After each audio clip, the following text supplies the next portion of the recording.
Ayan ako, naghahawak ng sinulid. Ayan, tinatahi ko yung washing namin mga kaludes. Ayan ha. Tumititig pa ako sa camera. Ayan. Dahan-dahan kong tinahi yung dryer ng washing namin. Ayan. Itinusok mo, pinasok mo. Ay, Lord, please, aray. Ayan siya. Napakagatlabi na naman ako. Sinatusok ata ako ng karayo. Ayan. At isa dyan, kitang-kita sa gitna ng noo ko, yung ugat ng ulo ko. Ayan, oh. Kitang-kita. Grabe. Ayan siya. Tuloy pa rin pagtatahi ko mga kaludes. Ayan ako. Ayan. Sige, focus pa rin ako dyan. Focus na focus pa rin. Yan.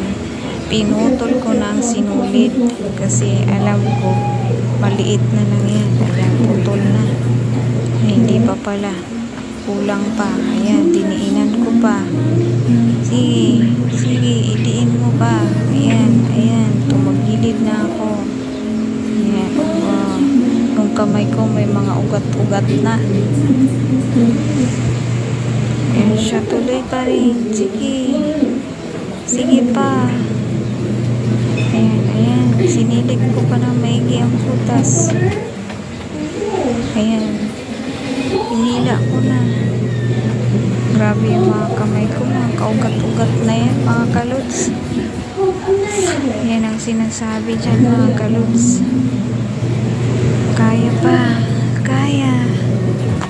Nasisira kasi yung washing. Diyan yung yung dryer. Pinakain kasi yung dryer.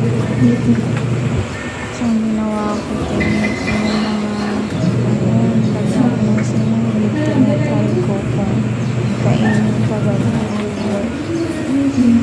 yung parang sira kasi niya wasak yung mga dryer. Ayan, pinatid ko na talaga. Kaya na siya. Isa ko ulit.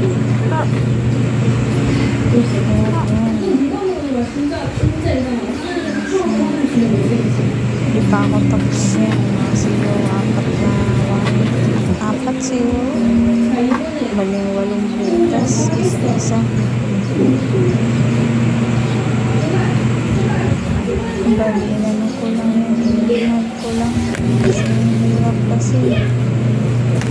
Tapos na, wala na. Kunti na sinunod. Nilagay ko, pinapag na.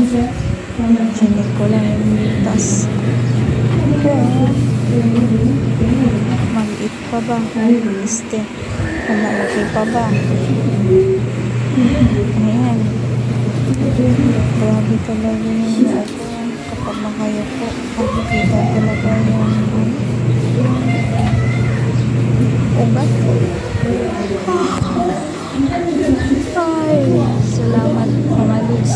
Panonood. Hawak-hawak ko pa rin yung sinunod.